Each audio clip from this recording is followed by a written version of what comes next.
I had to plan this session with Anju ma'am coming in since I owe it to her that I did my PoSH training. Just the curiosity that her organization banners and posters invoked within me. And I thought, okay, let's just give this a try because this, of course, it is the need of the hour. It sounds interesting. I'm from the legal field. Everything is tick on the checklist. Let's go for it. And the way ma'am explained things and made it so easy over the 2 days, it was amazing. I think Manish has similar feelings regarding Yes, POXO I know, when sir. it comes to I did VLegal. from VLegal. Yes. Thanks to sir. It's a Thank you, great Manish. opportunity and honor that sir you are here. Thank you so Thank much. you, Manish. And strangely enough, there are many lawyers in our circle, in district courts and High Court of Delhi, who would be asking us, okay, we know POSH hota hai, POXO hota hai, and we know it is important. However, how to go about it? Especially बच्चों को कैसे समझाएं, good touch, bad touch, और औरतों को जाके क्या बोले कि तुम्हारा workplace unsafe है. So, these things, it sounds very awkward even to us, but to handle it in a sensitive manner and to have content around it, that is the challenge I feel, which senior trainers and subject matter experts like you can throw light on. Now, one challenge I have seen in training, we lawyers, we unconsciously use jargons. So if you record your 5 minutes talk on POSH, POX or whatever, you could see many words which is so familiar to you, but people won't understand. So when we started our sessions, we used to record and listen to ourselves. Then we see and we replace it. Because that is one thing people complain, you lawyers, not only lawyers, if you talk to a doctor, they also use jargons because it comes spontaneously without efforts. So that is one thing wherever we can use. But only the important thing, you will understand that only when you listen to yourself.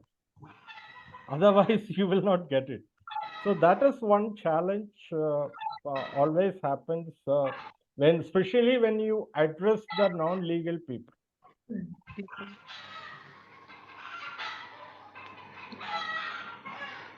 Could we begin then with Anju ma'am addressing about the significance and dimensions of policy? You want to start, or do you want a few people to join in? I don't know. Your call. You could wait for another 2 minutes then maybe, because in any case, the meeting's on record. So it would be there for people to view. Totally your call. And I've allowed screen sharing for all, so whoever has any PPT to share could do so.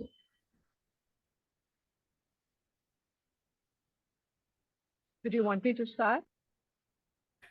Yes, please. So I would begin by addressing the gathering here that we are holding this on Law Day today, 26th November, since there couldn't have been a more appropriate occasion to talk about something as pivotal as legal awareness when it comes to harassment prevention, not only at the workplace, but it's a much broader issue when it comes to constitutional rights or even the safety of not only women, but anyone venturing outside for work and being targeted in a nasty manner, of course, has not only legal rights, but also, I believe, human rights in that regard. And if there is a special law made way back in 2012 and enforced in 2013, then why not know more about it, gain more insights from those who have, given these kind of trainings, are subject matter experts, and are the best people to talk about it.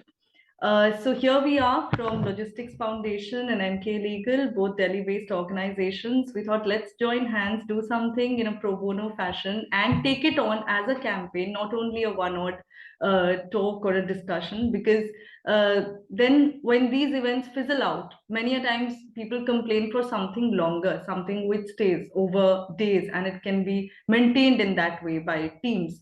So I thought of a 14-week long pro bono campaign, which would be completely virtual at comfort of homes. Organizations, which some of the organizations, startups, NGOs, which I talked to around Delhi NCR, they told me, Apoorva, it would be great if some platform could be there where POSH trainers trainers could give us that kind of time or basic awareness, not necessarily detailed trainings, of course, because those would be a different domain altogether. Also, conducting it virtually is another big challenge.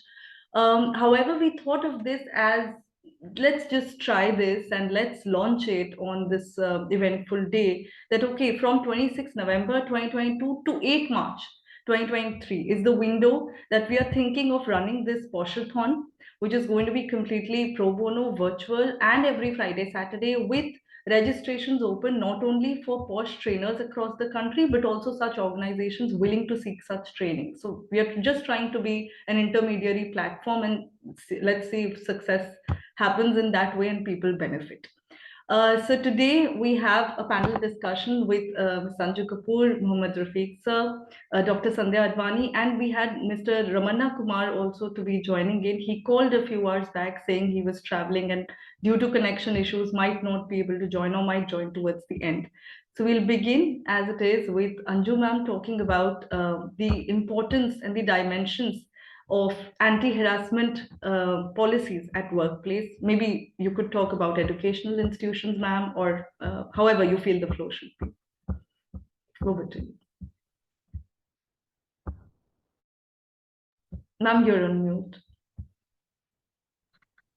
All right. Hi, a very good evening, and thank you, Apoorva and Manish, for taking out time and running this session. And as you said, you want to make it into a session that is going to run till March. So I think that a lot of people could stand to benefit from this. And yes, I have also been running pro bono sessions for a long time on this. So I'm just glad that other people are taking this on too. And I'm really delighted to share this space with the esteemed panelists, Dr. Advani and Professor Rafeeque here.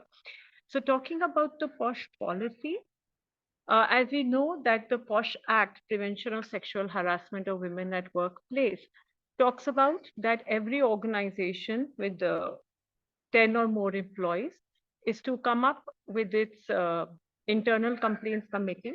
And it's also mandatory that every organization comes up with a very specific anti-sexual harassment policy, and that this policy needs to be clearly displayed in office spaces and give the numbers and the names of the PoSH committee members, right?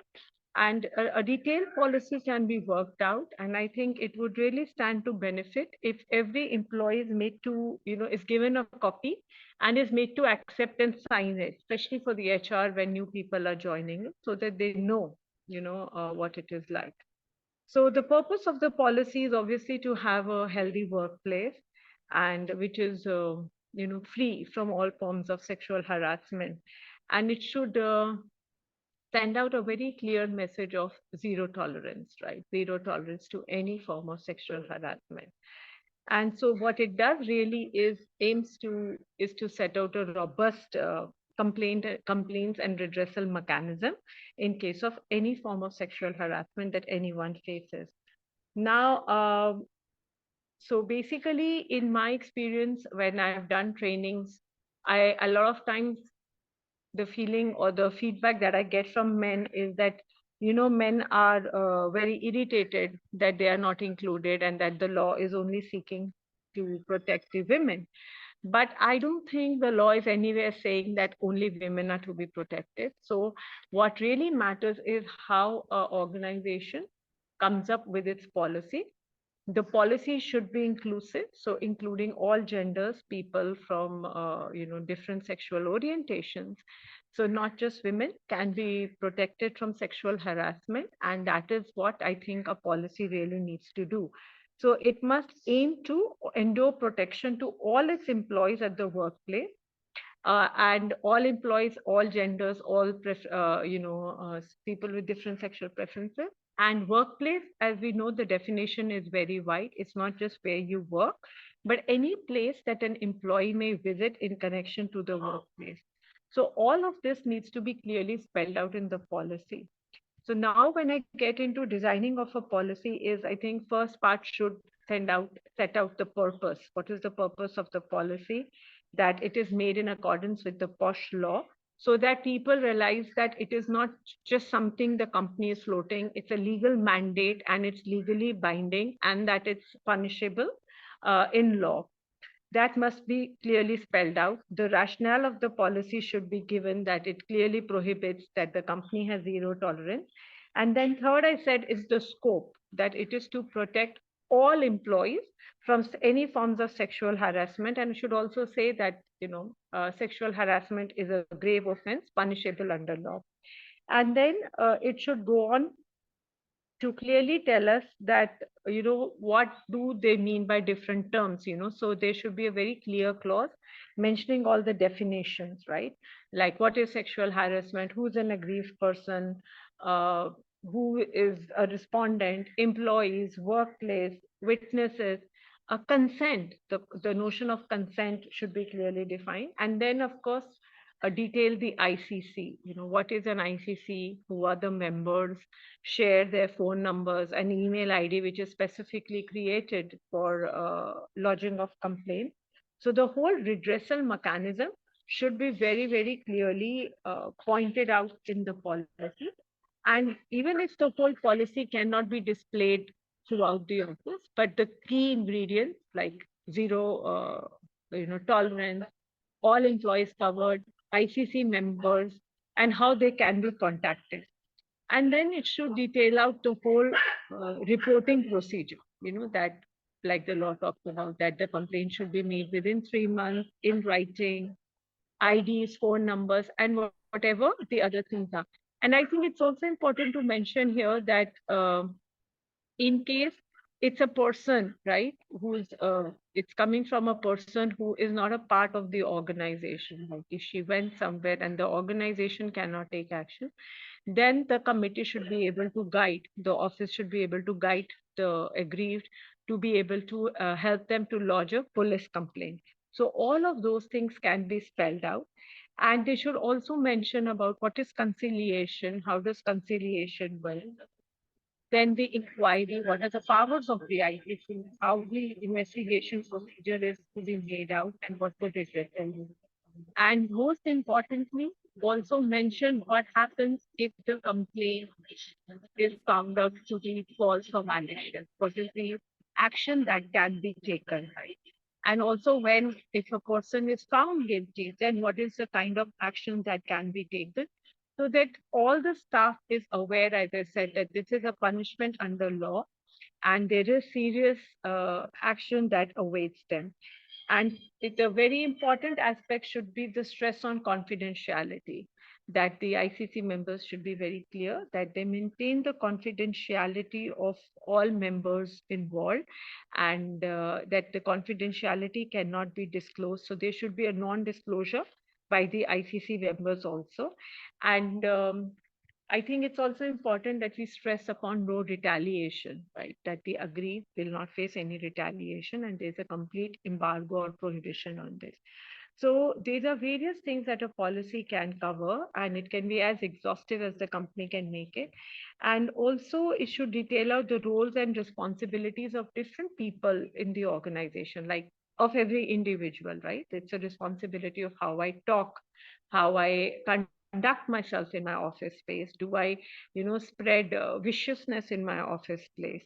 Do I make it difficult for people, to work in the office place? What is the role of the managers? What is the role of the ICC?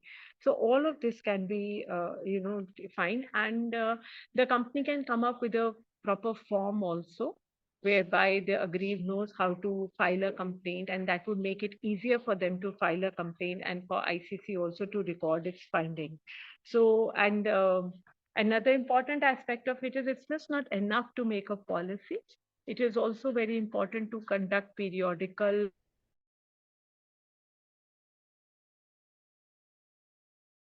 because a lot of times I have come across ICC members who really do not know, right? They have the powers of a civil court. So how to conduct an investigation, how to cross-examine witnesses.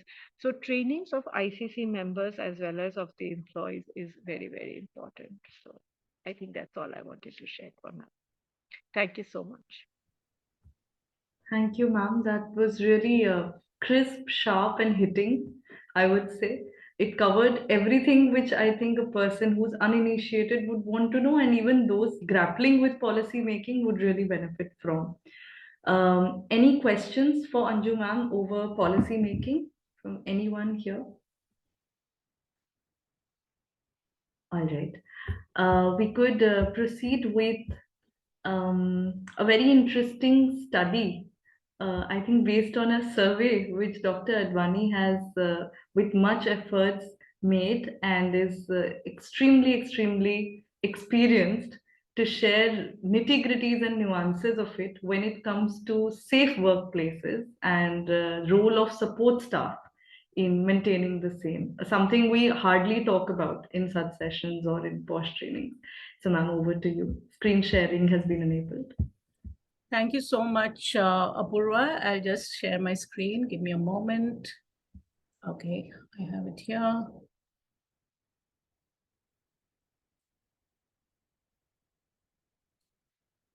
So are you able to see the screen? Yes. Okay, brilliant. I can see Rafeeque, nodding his head, so I know he can see it, Okay, so one of the duties that is cast on the employer is to create a safe workplace. Does it mention what is a safe workplace? The answer is no, right? It doesn't talk about it. Now, whenever we talk about PoSH, etc., we think about HR, human resources. They are responsible. What about the others? Unka kuch lena dena hai nahi. It's like that, right? So I did a study. I have a background of facility management, and I've been a part of the internal committee in my organization before I retired. So I have done a study on this. I'd just like to share a couple of things with you. And why is it important that the support staff is involved in prevention of sexual harassment? So as I mentioned, one of the duties of the organization of the employer is to provide a safe working environment, which includes safety from people who come into the workplace, right? Now let's look at a scenario.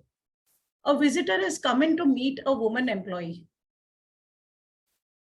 He meets her, he misbehaves with her, and he walks off. At that point of time, the woman is too stunned to react. And subsequently, she files a complaint. The complaint comes to the IC. IC will ask the employer. Employer obviously asks the admin person to give us the details, because it's the admin person who's responsible for security. So they check the register. The name and the phone number is written in the register. Name could be any name. It's so many people have got similar names. Phone number is switched off. No other information is available. What will you do? Right? How do you provide the information? That is one. Let's look at another scenario. The woman has finished her shift. She's going back in the company provided vehicle. And when she gets off, the driver passes a comment, "Madam, aap bahut chikni lagti ho." And she doesn't like it.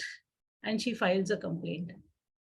The complaint comes to the IC, goes back to the admin person, and admin person is asked to provide the details of the driver. So the IC, admin person will ask the vendor. It's obviously most of the times it's outsourced. So he'll ask the vendor, "Ki bhai iska license de do bag, or kuch bhi details, address de do. Give me all these details." So there is only the address proof available, and it's a rented place. And there's a photograph there. Photograph also looks like a very old photograph. Address देखा तो वहां पे driver रहता ही नहीं है. There are no other details available. How will you provide the details? Now, the fact that you're not able to provide the details signifies a failure on the part of the employer to provide a safe workplace. Right? So let's look at a couple of things. The conventional visitor management system. You can see people are standing in a queue and they're entering the details in the register. What are the disadvantages of this? The person who comes next can see who are the people who have come before him. The confidentiality is gone. How do you ascertain the person is giving the correct number? Or he could be giving, say, for example, he can give your number. Say, I can give your number. I'm Apoorva. Next time somebody else comes in, you come in, you'll say, no, madam, aap Apoorva nahi ho, to dusri thi, madam. How do you verify the numbers? How do you know that the number that the person is giving is actually of that person or not, or the person is telling you the right number? So you have these kind of problems which happen with a conventional visitor management system. So I did a survey with about 40 companies, and we found out, we asked the question, does a visitor need to sign the register and enter the mobile number in a register maintained with security? Just 1 second, I'm going to minimize this because I can't see what's written there. Okay, does a visitor need to sign the register and enter mobile number in a register maintained with security?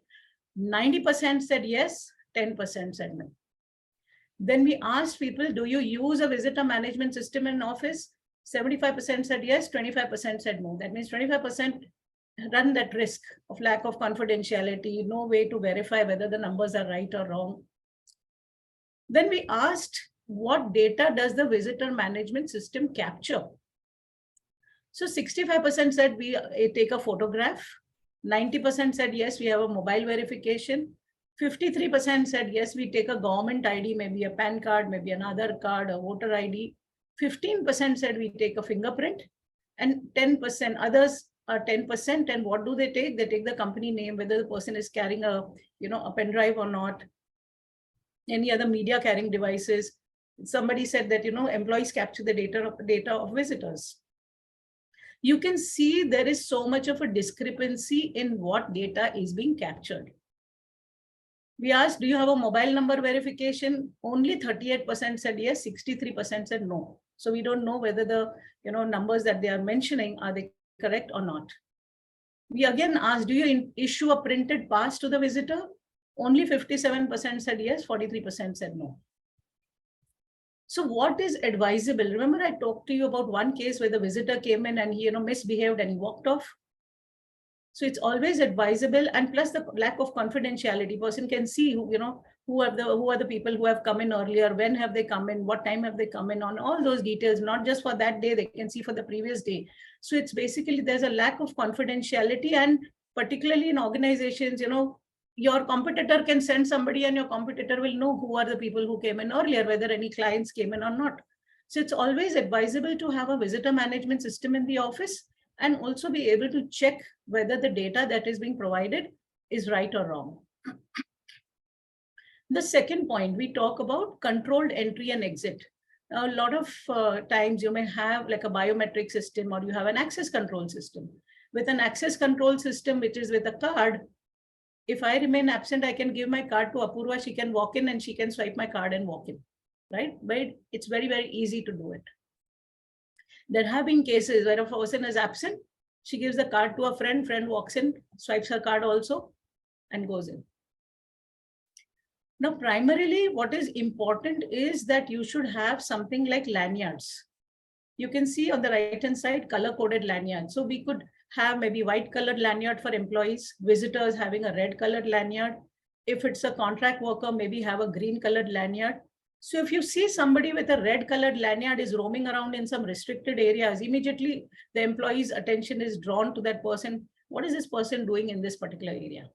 Also, you need to be aware of the tailgating. Now, what does one understand by tailgating? If you look at this picture, the person in the blue is the employee. The person in the red is trying to enter the premises. He's walking exactly behind this employee. He reduces the gap. He's just behind the employee, and when the employee walks in, he walks in behind him. So this is what is tailgating. So this is how people can get unauthorized access into the premises. And when you have these lanyards and all, of course, they definitely help. But one issue about the lanyard, if the person is smart, he can remove the lanyard and keep it. But if he's removing the lanyard and everybody else is wearing it, then you can always ask, why are you not wearing a lanyard? So that's how you can find out. So we asked this question, do you issue visitor pass with lanyard? 75% said yes, 25% said no. How do you keep track that the visitor has left the premises? He's come in the morning, say 9:30. Now the security has allowed him, he's gone inside. Now the meeting is over, say by 11 o'clock. How does an organization know whether this person has left the premises or not? So we asked this question, and different people came up with different answers. One person said he'll give the pass at the security desk while leaving. But then you're at the mercy. If he doesn't leave at 11 o'clock when the meeting is supposed to get over, and he's wandering around the entire office and leaves at 2 o'clock, there's no way to track that. Okay. Secondly, one person said he surrenders the pass ID card and the receptionist enters the information in the register. Third person said reconciliation of issued cards at the end of the day. So we see how many cards we issued in the morning, how many have come back. If the card has not come back, we call up the person and ask, where is the card? But here also what is happening is you're waiting till the end of the day. The person would have roamed around the entire office, done what he wanted, and then he's gone out. One organization said employee escorts the visitor to the security and then surrenders the pass. This is a very, very good practice. One company said there's no system to check, right? God help them. One person said that the pass is surrendered and the guard enters information in the visitor management system. Still, that's also okay. But if the person doesn't surrender the pass immediately, well, you have a gap. Remarks of timeout in register, employee informed security. So that is also good. Employee informed security, this person is leaving. So in case the person is not gone, security is aware of it. Let's look at a couple of other things like the surveillance devices, the CCTV camera. Now, it is very good to have CCTV cameras because you can keep, there is a track being maintained on what is happening at the workplace. Objectionable behavior is picked up, right? If supposing somebody is misbehaving, you see somebody picking up a phone or you see somebody pushing someone, that's picked up.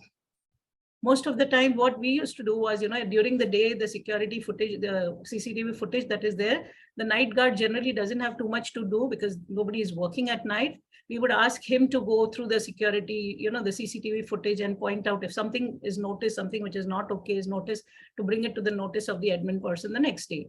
CCTV footage can be used as evidence, right? So we asked everybody, how many of you have CCTV footage, CCTV in the office? 100% said, yes, we do have it. Then we came to another question. What areas do they cover? You can see there's so much of a discrepancy in the areas. So the maximum was the passages. Then there is 90%, 70% said workstations are covered. 68% said cafeteria is covered. 50% said rooms are covered. 60% said storage areas are covered. 30% said cabins are covered. So various people gave different answers. So there was no standardization as what is covered and what is not covered, right? So other areas, that is 33%. So main entry and exit, reception area, cabins from outside, the server room, restricted areas. You see, that means only 33% are covering that, which means 67% are not covering that, right? Then we also asked another question. What is the average period for which you retain the backup? 10% said 15 days, 38% said 30 days, 38% said 45 days, 25% said 60 days. Now you can see most of them finish it off in 60 days. There's only 13% which keep it for 90 days. What is the time period for a woman to file a complaint under the PoSH Act? The time is 3 months, 90 days.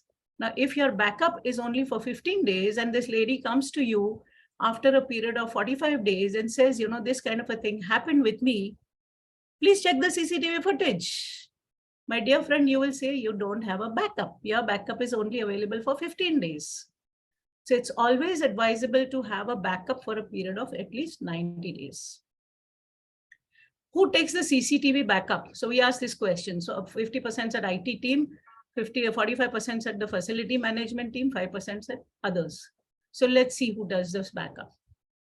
The 5% said a security specialist. One person said no backup is taken. God help that organization. So if the woman files a complaint and she's asking for CCTV footage, there is no backup at all. Then we asked the next question. Do you do random checks for retrieval of data, whether the data is being captured properly or not? Your CCTV footage, whether it's captured properly or not? Are the cameras working? Are you able to retrieve the data in case you want to go back and retrieve the data? So 80% said, yes, we do random checks.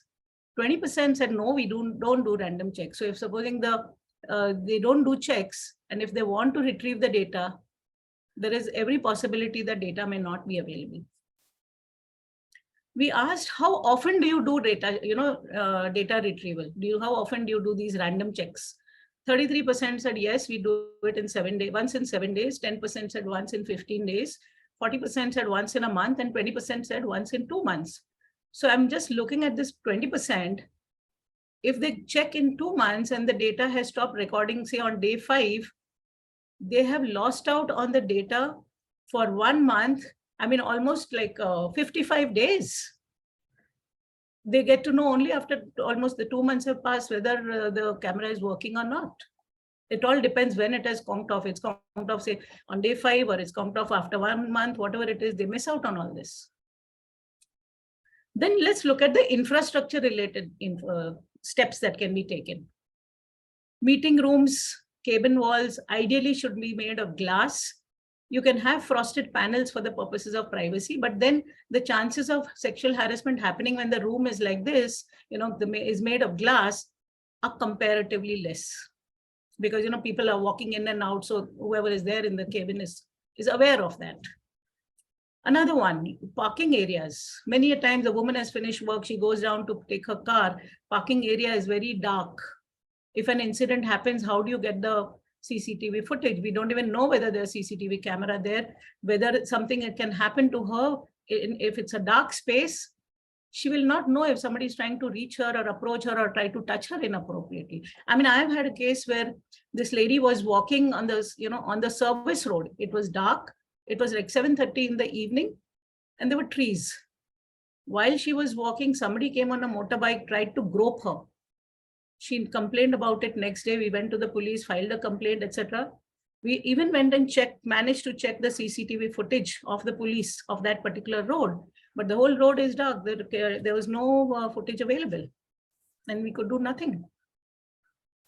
Then this was what I was talking, was relating to admin professional, facility management professionals. Let's look at HR policies relating to women. Now, this is a case of a person who worked in an IT company. Her name is Rasila Raju. She was, asking for a transfer. So her manager had said, you come on Sunday and you finish this work, then I will approve your transfer. So she was sitting and working in the office. And in the evening, it was around 7:30 or so, she was talking to her cousin, and then she disconnected saying, somebody's coming into my cabin, I'll call you back. Or if somebody's coming into my work bay, I'll call you back. Half an hour later, her body was found strangled. Her neck had been strangled. She was found dead. At 8:30, she was found dead. Her neck was strangled with a computer cable. Who had done it? The security guard had done it, because she had complained about the security guard. So do we have any kind of policies which relate to late working of female employees, or even otherwise employees? Do we have some kind of policies for holiday working? Sometimes you may have an office which has got multiple floors. The person is the security sitting on the, say, 3rd floor. Person has gone straight to the 5th floor and working. The security may not even be aware that somebody has come in to the office. Employee transportation.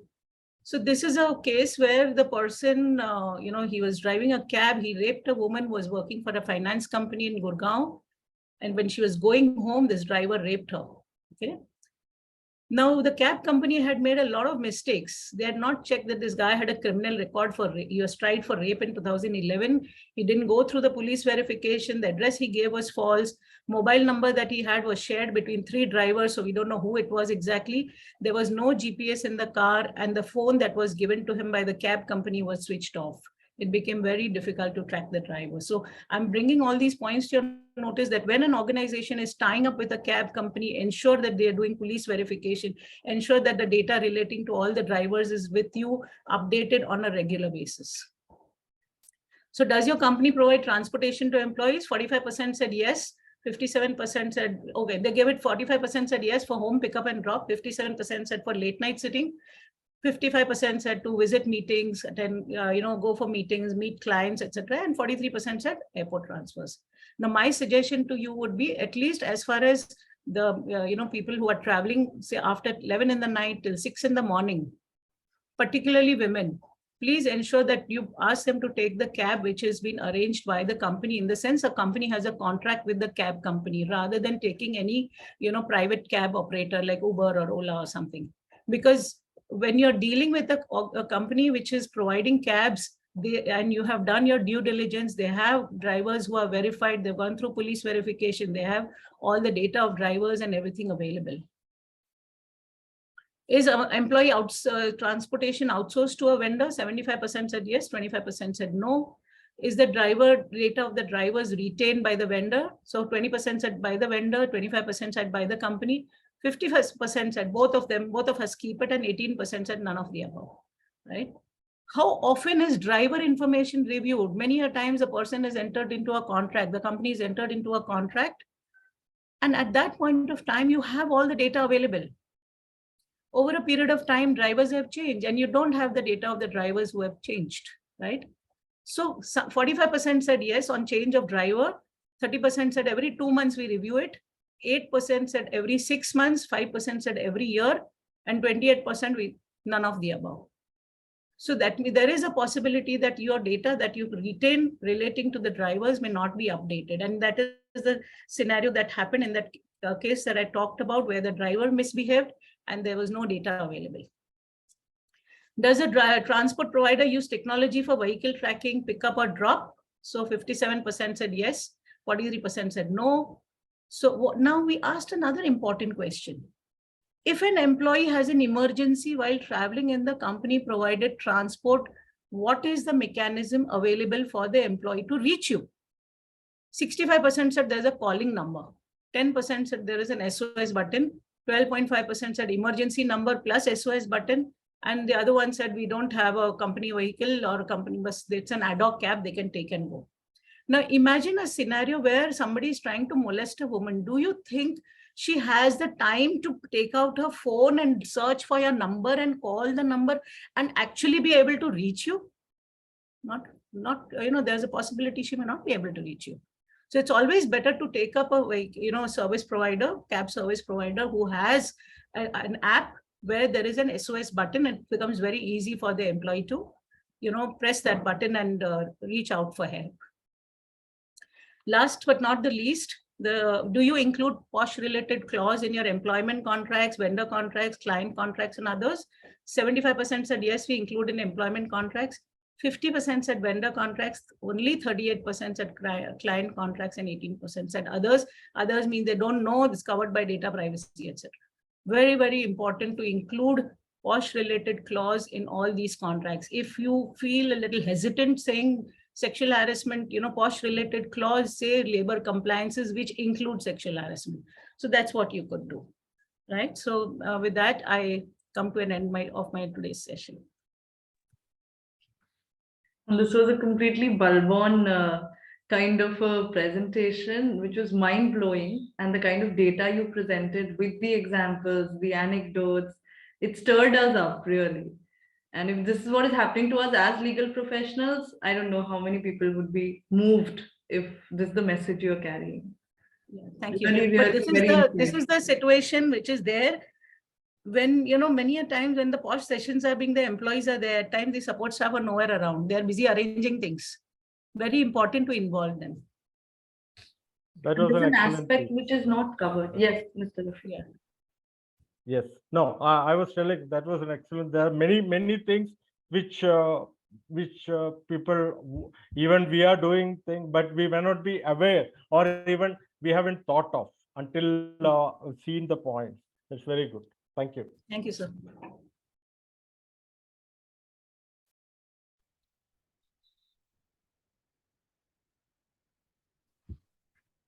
Since we might not be having Ramana sir with us today at the discussion, I would request Mr. Rafeeque to proceed with either his talk or presentation or whatever words of wisdom he would want to share regarding men's rights when it comes to PoSH.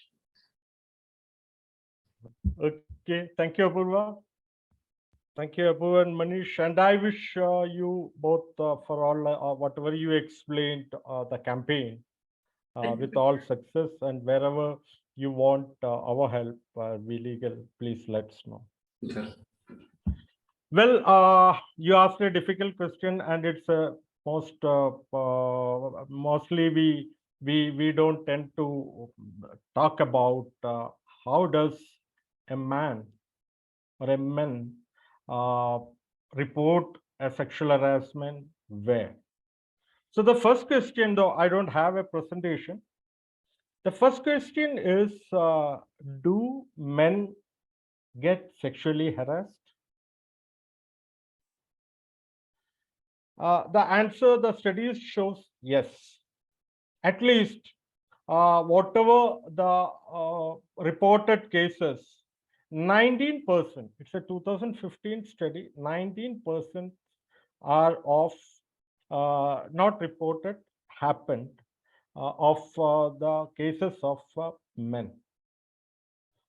But then my second question, do they report these cases? That's more complicated. The men are often reluctant to report a sexual harassment case, mainly for three reasons. One, a social stigma. Second, the society consider the person is weak, or they brush it off, they ignore. So these are three things, but still, the psychology says both men, the man and woman, they undergo same stress, same issues, same stigma when they get into a sexual harassment. So there is no difference. Now let's come back to law. What does the law say? As we all know, the PoSH Act, under PoSH Act, a male employee cannot file a complaint. This law is only made for women. Though we have a law, the Constitution provides a fundamental right of equality for men, women, and transgender. But still, there is a rider to any fundamental rights. The state, if they want, they can create law for a weaker section of society. So, those weaker section of society, we consider women, children, the transgenders, the scheduled caste tribe. These are all considered as a weaker sections of the society. So if you take PoSH, if you take POXO, if you take Transgenders Protection Act 2020, these all are passed under the exceptions given under Constitution of India. Now the question, when 2013, when PoSH Act came, didn't the legislature think of a possibility of men also, the men also could be sexually harassed? Why didn't they address? What is the present situation? The scenario is today, a man who is not a minor, means he has attained the age of 18, and who is not a student, has no law for in his favor to take up his case before any forum, not even court. None of our sections of our IPC talks about sexual harassment against men, except we have a portion of section 377. By I said portion, because the first limb we have already struck it off. Earlier, before 2016, a same-sex sexual relationship was, even with consent, was considered as an offense. So Supreme Court has taken it out, the first limb of section 377.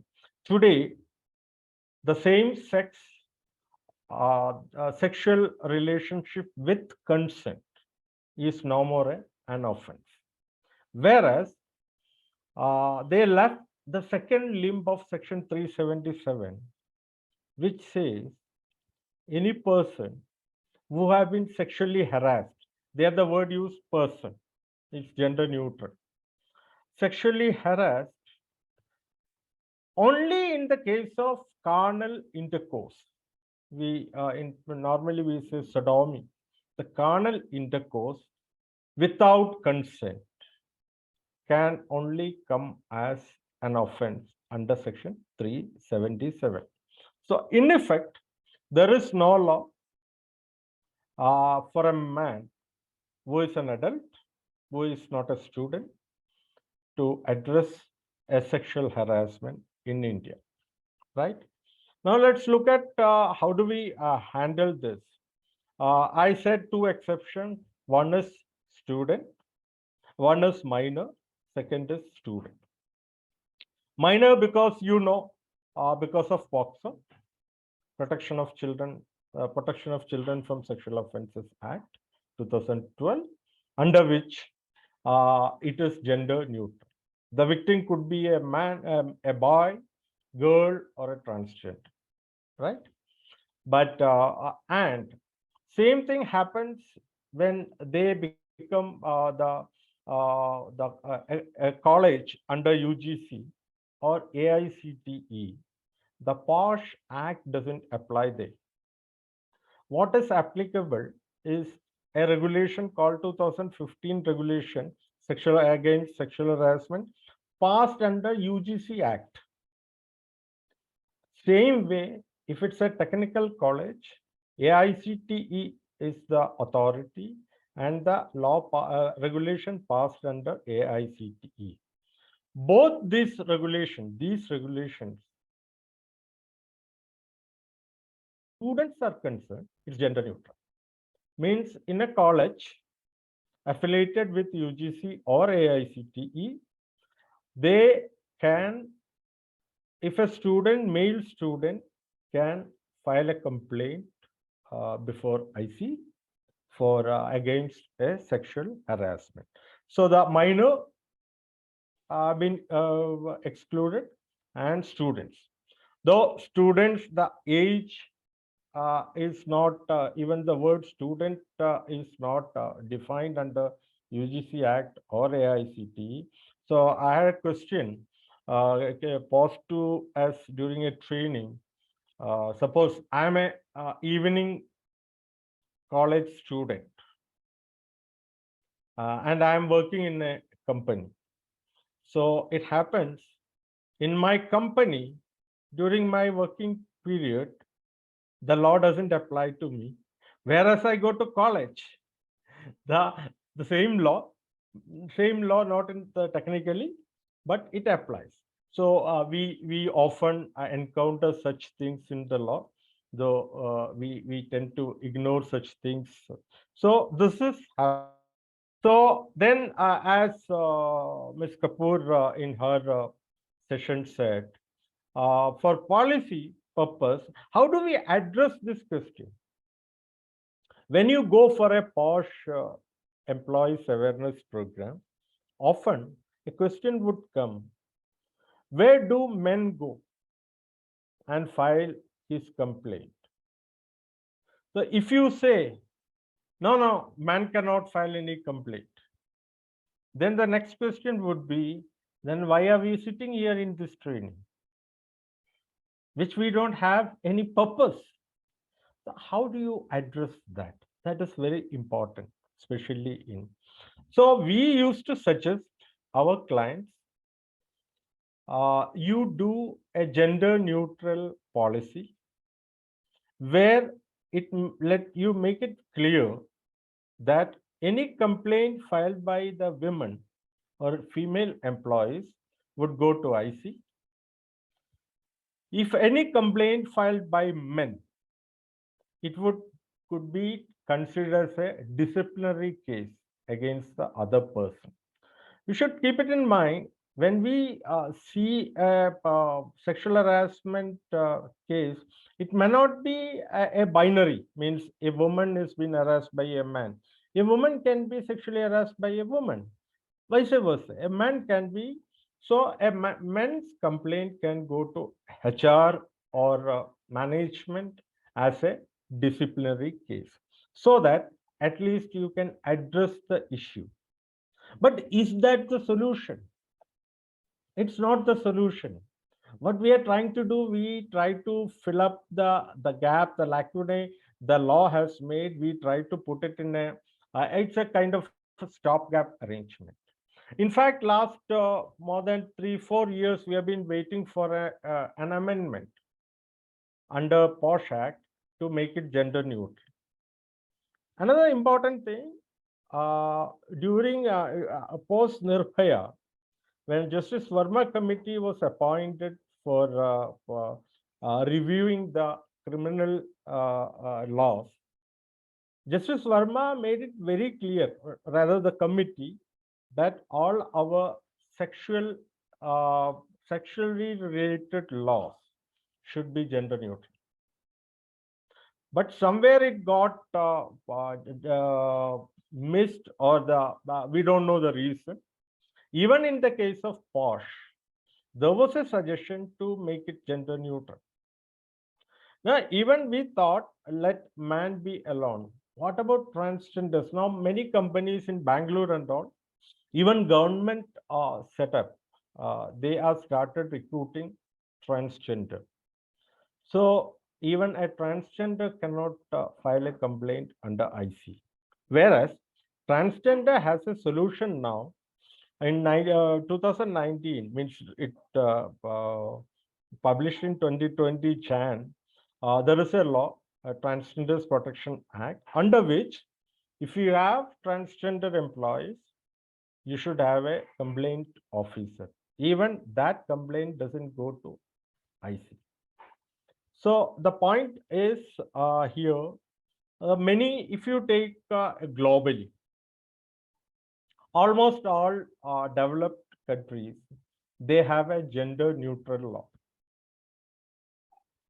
They both, you can start from US, UK, Canada, Switzerland, they all have a gender neutral.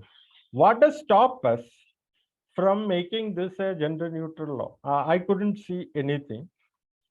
This is one place we used to say, a logically correct proposition may not be a law. Law is what is printed, what came as a book. So you have to follow that. There is no logical conclusion for a law. So as on today, there is no legal solution for men to file a complaint. So when we say this first time, when we're shocked, people say, no, they can go to police. So you know what is the limitation of police? The police cannot take a complaint and register an FIR unless there is a law written somewhere. Either they book under IPC, and we don't have a section under IPC. Neither we have section under PoSH Act. Nowhere, as on today, we have absolutely no law to address a sexual harassment complaint of a man. So that's it. If any question, we can discuss. Thank you, sir. There were so many facts and acts, laws that you mentioned, which I think many of us here, it was eye-opening for us. Any questions for Rafeeque sir here?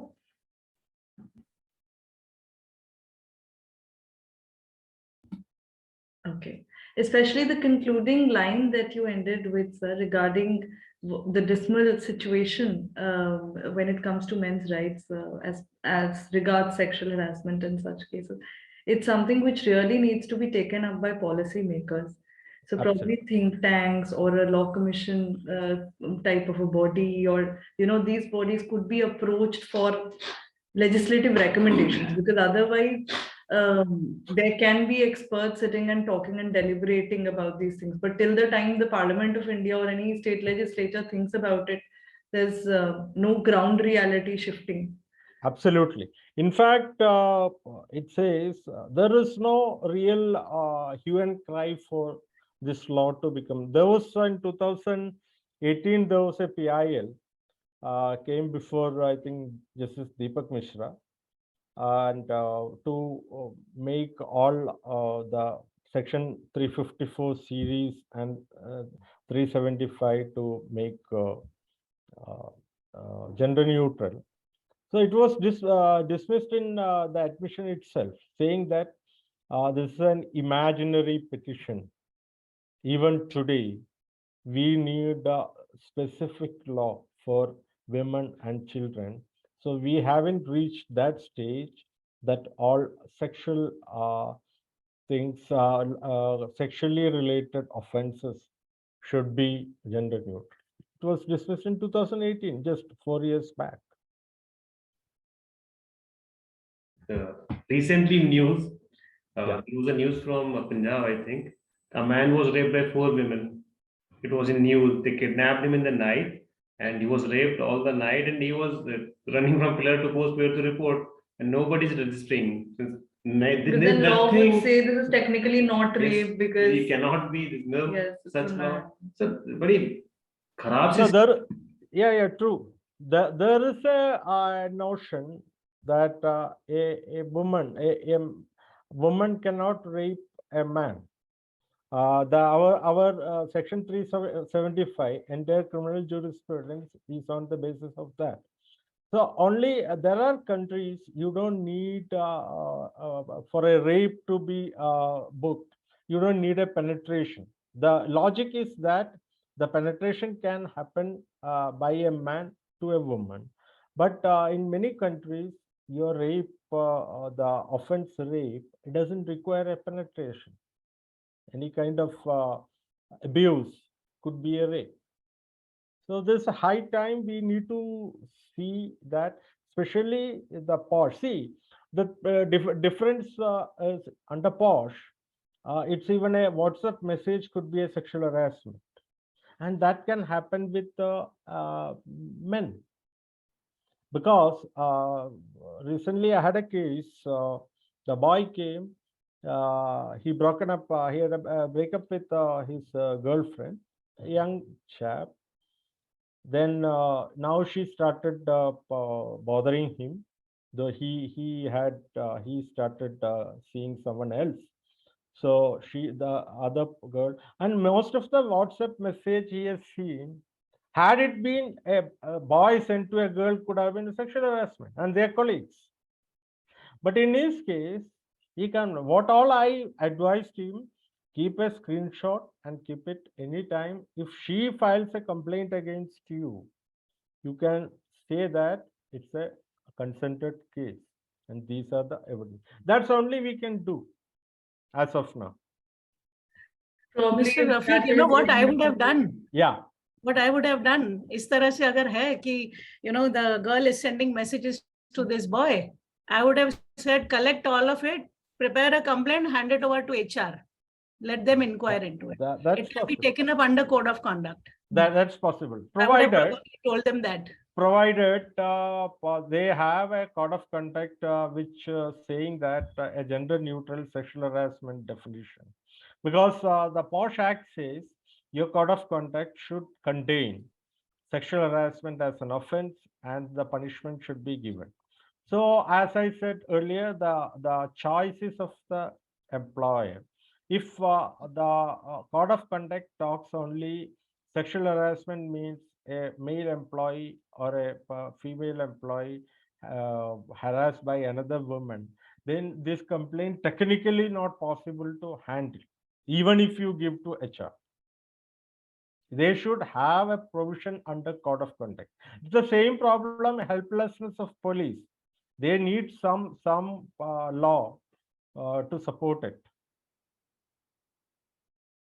In fact, I will do something is I will share a link in the chat. There is an article which I had written last year. Is the PoSH Act, is it a tiger cub or a full-grown tiger?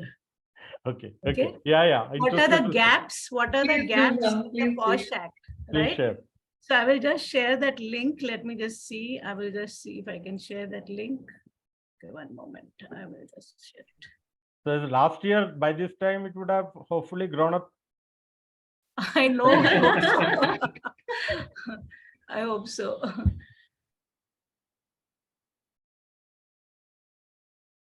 तो काफी कुछ था उसके अंदर. There were a lot of it's there. Okay, it's, let me see if you can see it. Just go to, this is Hammurabi tablet. Okay, I'll just write down Hammurabi tablet publication. I'll tell you which issue this is. Hang on, I'll just tell you what issue this is. This is the May edition of 2021. Okay. All right. May edition 2021. I had written this article in that. Like, what are the gaps? If you look at the civil procedure code, how many, orders and sections and everything they have compared to that? What about the PoSH Act? So many things are missing, and there's a lot of scope for improvement. So I had written on that, listed out quite a few points. So for example, Act is not gender neutral. Then I had also mentioned compliance of the Act is not mandatory for all organizations with less than 10 employees, meaning in the sense they don't have an IC in place, but yes, they're supposed to have a policy in place. Act is not elaborate enough. There's so many things which need to be more elaborate. There are a lot of gray areas in the Act.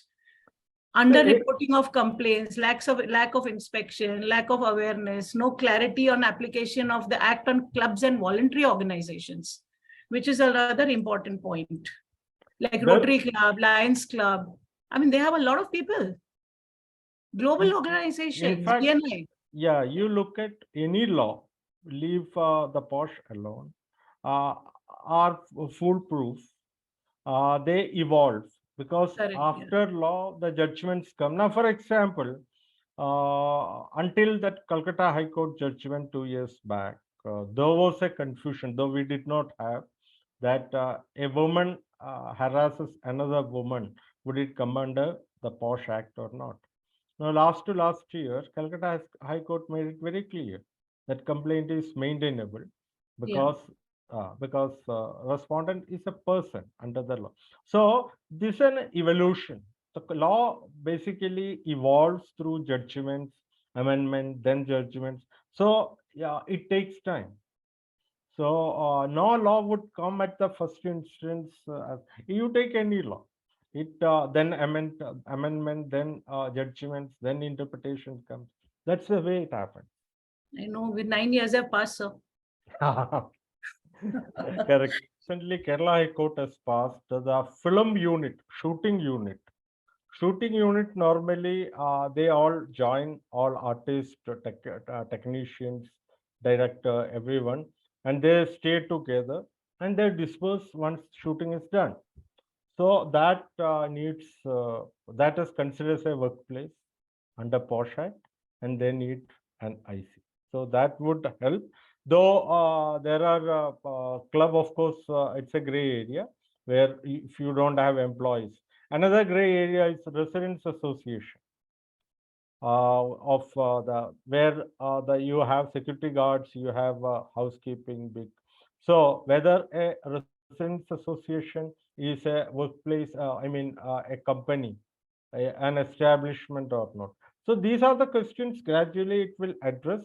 This judgment will help. Only thing in one, there was a PIL again, I think 2017, that the PIL that religious organization should be included in the PoSH. That was the prayer, and it was dismissed in one line, SLP dismissed, without giving any reason. Supreme Court has dismissed. Because POXO Act, it is very specific. A religious institution, any association or institution associated with religious places are also part of under POXO Act. Even I think there are clubs also there, but that kind of list is not available under PoSH.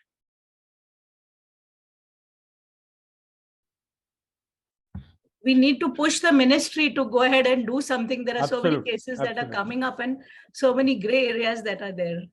In fact, in Absolutely. cases of clubs and associations, if they have their own anti-harassment policies, maybe that could be a fallback option, but not the legislation as such. No, police 354A is the solution in such cases. Don't we need not wait for IC or applicability. Just lodge an FIR and take it up. That's the only way. What you said, Sandhya ma'am, about the one guy walked in and molested someone and left. So this happens in hotels. Hotels, sometimes even people come for, we had a case, a big hotel came for inquiring about tariffs, and he molested the receptionist and left. No one knows who was that. Only a portion of it was in CCTV, but there is no record, nothing. They, in hotel you can walk in. It's just for asking receptionist about that.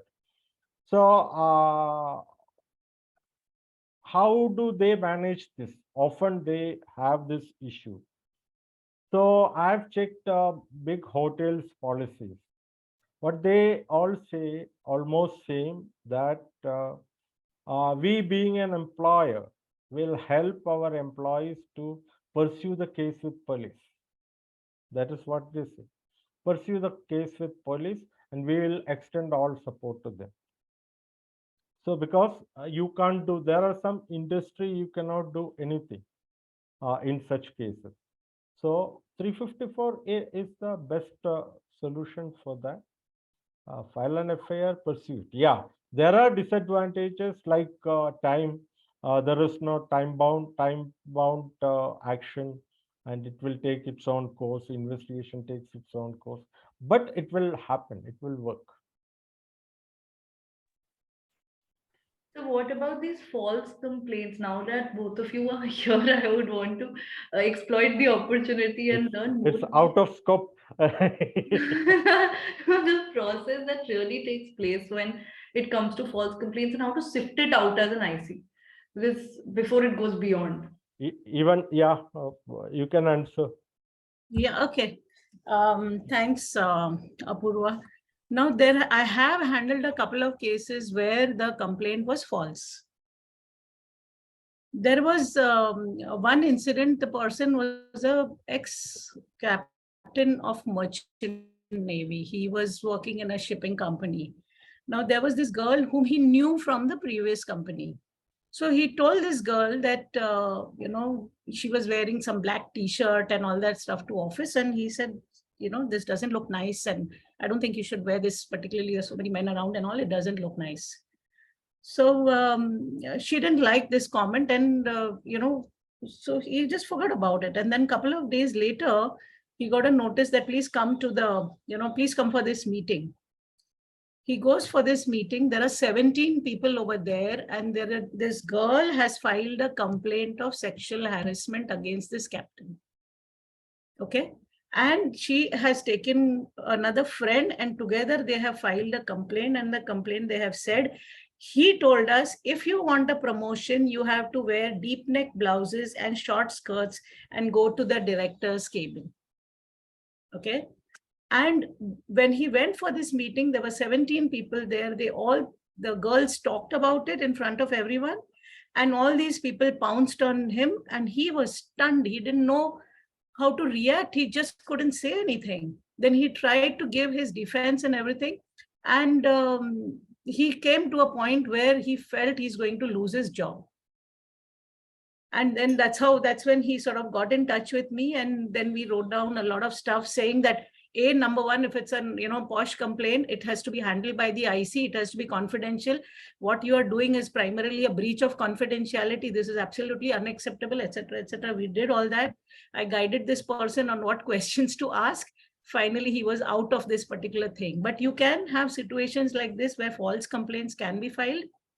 There was another case that I was handling where this lady was working in a company. It was a pretty small company, and they both decided, the person, her manager had said that we have a call with the client. So she said, yes, the call has got postponed to 5 o'clock in the evening. So he said, but I'll be leaving. He said, okay, I'll come along with you. Somewhere halfway we will stop and we will have a cup of coffee, have a call with the client, and then you can go back home. So he said, okay, that's fine. So the CCTV camera shows that he's waiting at the reception. This girl has come in, they've both gone together. And then they stop at one particular place. And they have coffee, they talk to the client, he drops her at the bus stop.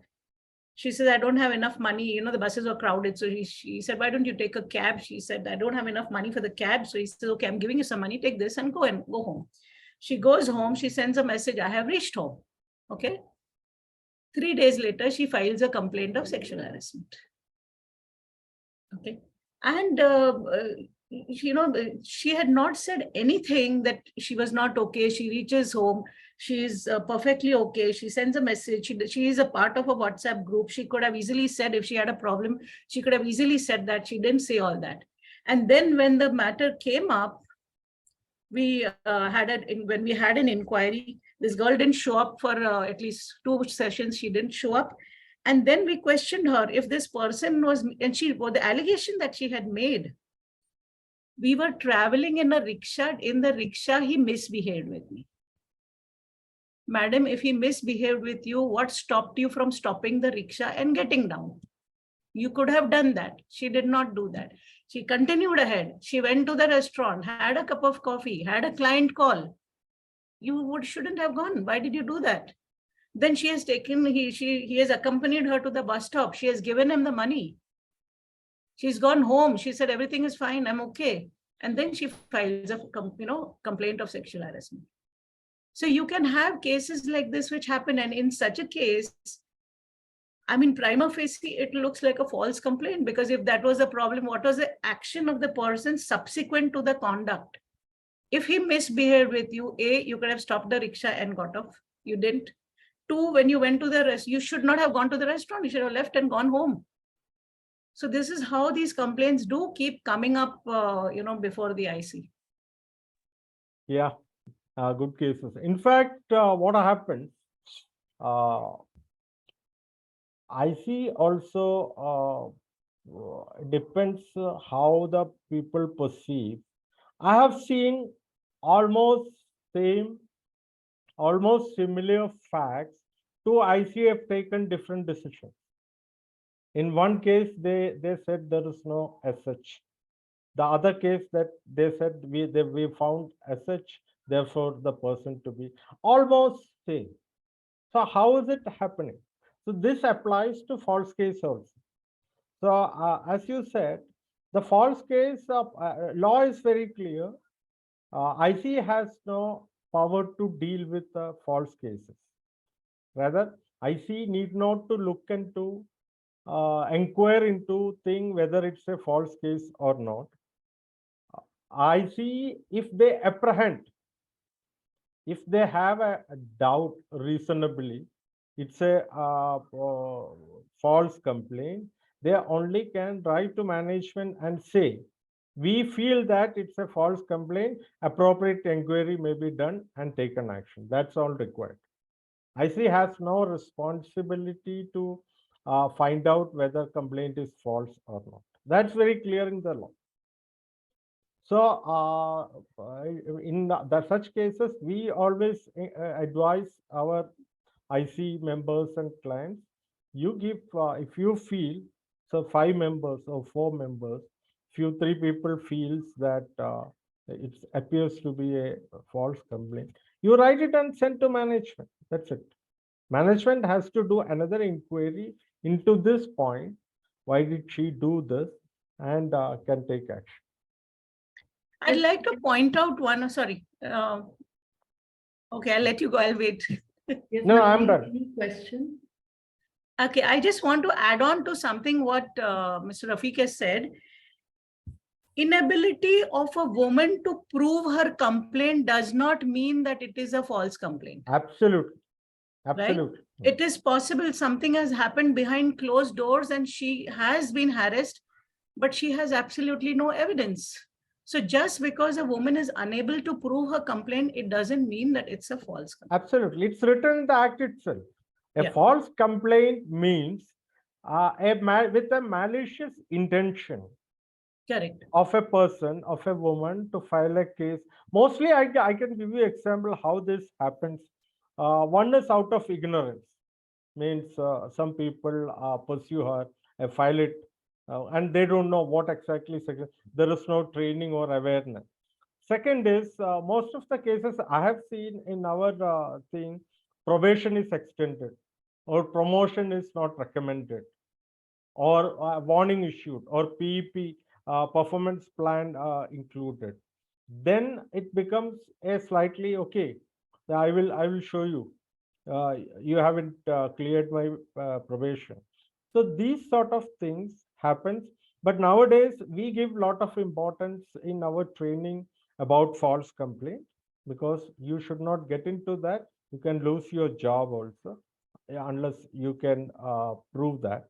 So, but as you rightly said, because of the person, the aggrieved woman, no, is not able to prove her case, that's not a false case. It needs a malicious intention, motive. Nabil, you had any doubt or query? Nabil has raised his hand. You've raised your hand. Yes, I had one. Shall I speak or shall I type? Anything? No, you Please speak. speak, You can please speak. speak. Yes, You can switch on your video as well if you want. Sir, since we are talking about false cases, now, sir, suppose in any situation we are interacting with an individual against whom we fear that that individual would, likely file a false complaint against us under under any law, especially PoSH cases or any sexual offense. Then in those cases, if we apprehend anything such any such mishappening against us, can we put our can we have those things have some recording on with us, like while interacting with them, without letting them know? But then again, it would it might come under section 66C of the IT Act, which talks about violation of privacy. What should one do under those circumstances? that's it.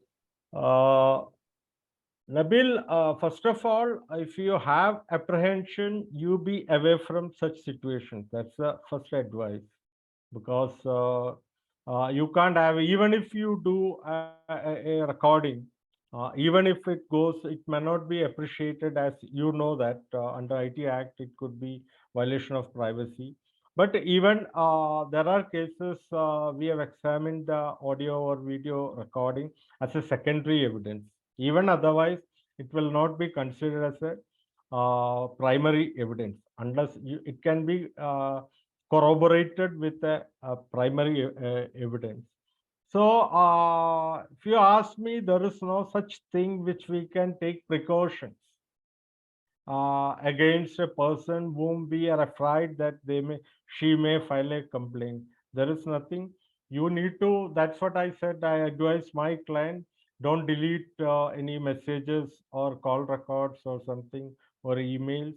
You keep it, and that's the only thing. You won't be able to do kind of recording, and recording, of course, you can do if you feel a situation is such a thing, but whether it can be accepted as an evidence or not, it depends the case. Can I add on to him whatever he said? Yeah, okay.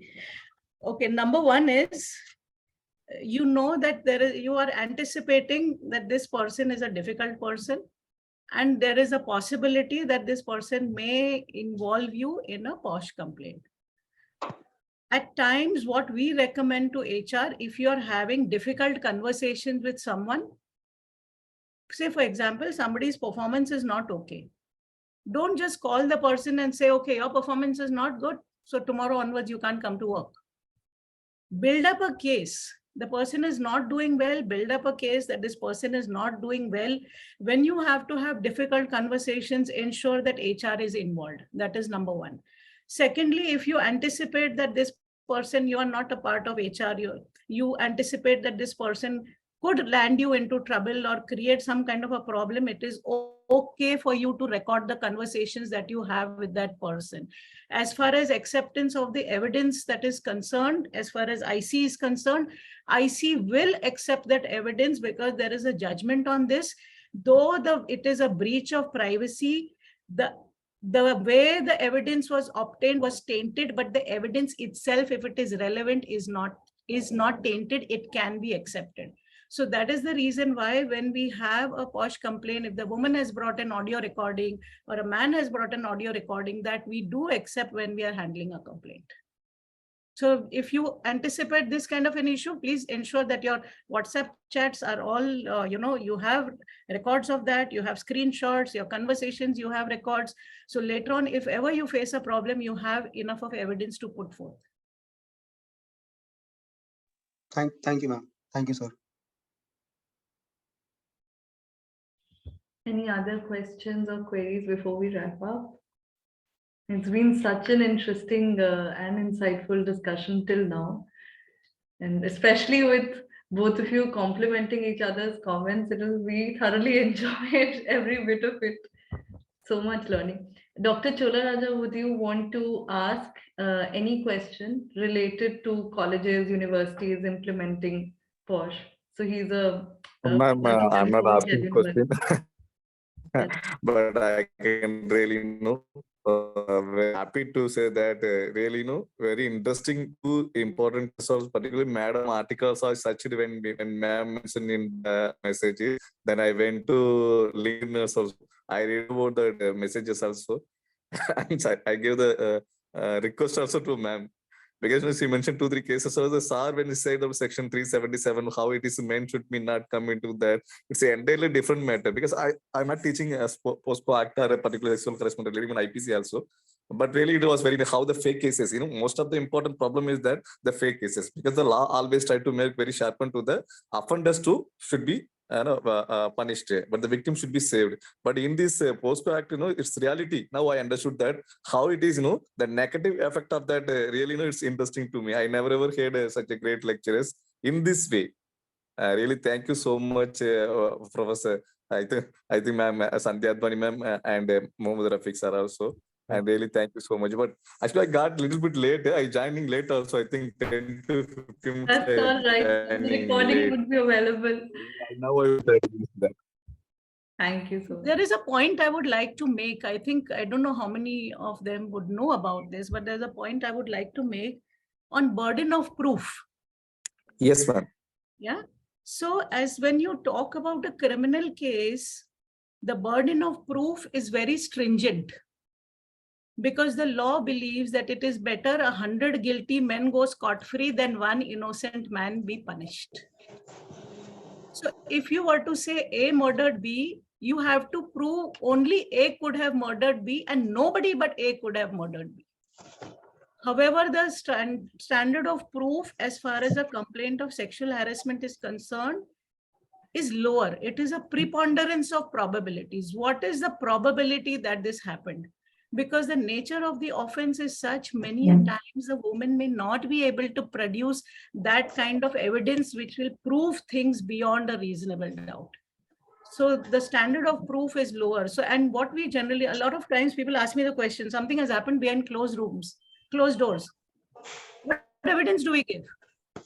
Will we not get justice? Right? So in such cases, what IC would do is would look for corroborative evidence, maybe the CCTV footage. What was the conduct of the woman immediately following that behavior? Did she start crying? Did she rush to the washroom? Did she pick up a bag and she go away, go home? Did she talk to any of her friends? So one will look at all these circumstances and then take a decision. And the standard of proof comparatively is lower than that of a criminal complaint. So that should make it easier for people to come forward and, share the complaint if it has happened. Yeah, I'll just add, it's a very valid point. See, it's preponderance of probabilities. What we say sometimes, the cases like Sandhya ma'am said about there is no evidence. We even exceptional case, we ask to check the previous history of both parties, not only the complainant, the respondent as well, and check whether there's any complaint earlier or she filed some complaint which she could not prove. That will give you some kind of thing. And preponderance of probabilities, we explain like this, you take between 60 to 70%. If you, because So if calculation, it's easy. Suppose the complainant could prove between to 60 and 70%, though there is no logic, no law. This is we are telling just to get an idea how to go about. Whereas the other criminal case, it's beyond reasonable doubt. That needs 80 to 90%. Even in POXO and all, it needs more than that because the punishment is stringent. So here, 60 to 70% I see feels that the offense, the sexual harassment would have happened. They can comfortably take a stand. So that's what all about preponderance of fraud. Good point. Thank you, sir. I think I was also about to ask the same thing, but thanks to others. Welcome, Raman, sir. Would you like to unmute? Yeah, Apoorva, hi. Hello, sir. Would you like to switch on your video?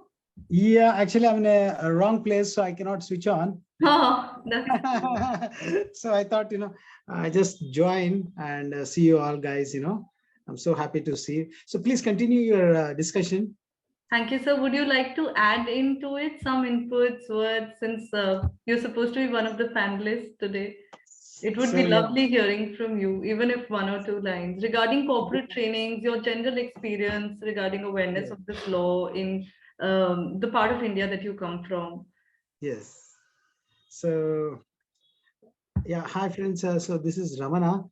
Unfortunately, I didn't join, so just joined now, and I just caught up. Mohammad Rafeeque sir was speaking, and Advani was also speaking. So I thought I should not intervene, but anyway. So thanks for the opportunity. Okay. Hi, Ramana.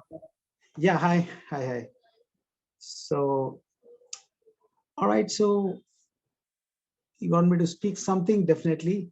I'll try to do something. All right. So yes, something, just speak what ICC should do. All right. So first thing is that they should be thoroughly prepared.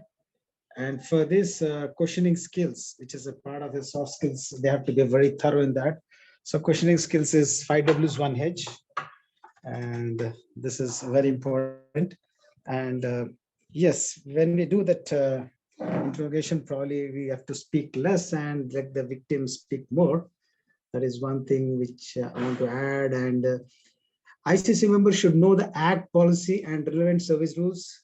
So as far as the Act and policy is concerned, basically we see that companies just form ICC, but they really, make an effort more on training and having regular sessions, trainings for the ICC, which they should do. And this one initiative probably they lack, and which they should be very serious about, the ICC. Am I right, Mr. Mohammad Rafeeque? Please go ahead. Yes. Yeah. And yes, gather and record all the relevant information, both electronic and in writing, whatever it is, and determine the main issue in the complaint. So that's very important. And conduct necessary interviews, right? So that's one thing. And very important thing is that ensure parties are made aware of the process and their rights and responsibilities. That's very important. And yes. And anything I want to add is I'm trying to follow this Amit Kumar case. So I feel a little bit of negligence from ICC. Probably you might agree or disagree, but definitely, ICCB has to be very vigilant, and they should know everything inside out. And so ICC should analyze information, what all they gather, and they should take time. They should know the timelines also. That's very important. Sometimes ICC, gets to be hurry. So that is one thing which I want to add on, and also prepare the report with findings and recommendations. That's very important. And yes, recommendations, they have to take time also. They should brainstorm. And last but not least, maintain confidentiality. That's very important. And I'm following this case of Amit Kumar suicide in Gurgaon. So, which was, I feel it's a false sexual harassment case. And I'm trying to, speak to his brother and try to work on this, because we should not have more Amit Kumars. So here I feel that, ICC plays very important role, especially, conducting the inquiry. And this is not the first time that, woman was falsely accused a man. So such matters need to be treated sensitively. And both, look, both sides, not just because a woman has complained. So this is what ICC has to be, adhering. All right, so I think I will stop here since Apoorva told, speak something. So yes, I request Mohammad Rafeeque and others, if we can, give a nice ending, right? So you can give some, Thank valuable you so much, inputs. sir. Yeah. Thank Great you. that you could at least join in. We could hear you. And yes, I was about to talk about this Amit Kumar case. I'm so glad you took it up, because this Yes. was a very disturbing matter which came up recently Yes. regarding this man who committed suicide. He was perfectly fine in terms of health and work, and suddenly it came as a shock to the family that, okay, there was this sexual harassment complaint made at his office in the MNC, and God knows what happened to the way it was dealt with. That yes, thanks for bringing that up. Probably some other So I'm sessions trying in to work. future we could hear about your experiences for Yes. corporate trainings. Yes. We would learn a lot. So I'm working on this. I'm working with his brother. I'm speaking regularly. So I'm trying to do something. So only thing is that my point is that, yes, we need not have, future more Amit Kumars. So we can work somewhere down the line. Thank you very much, Apoorva. Thank you, sir. Thank you to all panelists and Thank you. attendees. Yes. It's 5:29. We are wrapping up right in time. It was such an energizing, thought-provoking, and eye-opening session, I would say. I myself did not imagine it to come so far and get concretized in such a way that now I'm almost feeling that PoSH law is one of the most important laws that we have to here to address, due to the gray areas, due to the loopholes, due to what needs to be done, due to the kind of general awareness that the legal field itself has of it. So thank you so much. I can't thank the panelists enough. In short notice, they accepted the invite. They came and shared, and took out time from their hectic schedule. Thank you, ma'am. Thank you, sir. Yeah, Thanks, most welcome. Apoorva and Manish, and for taking this initiative. Thank you.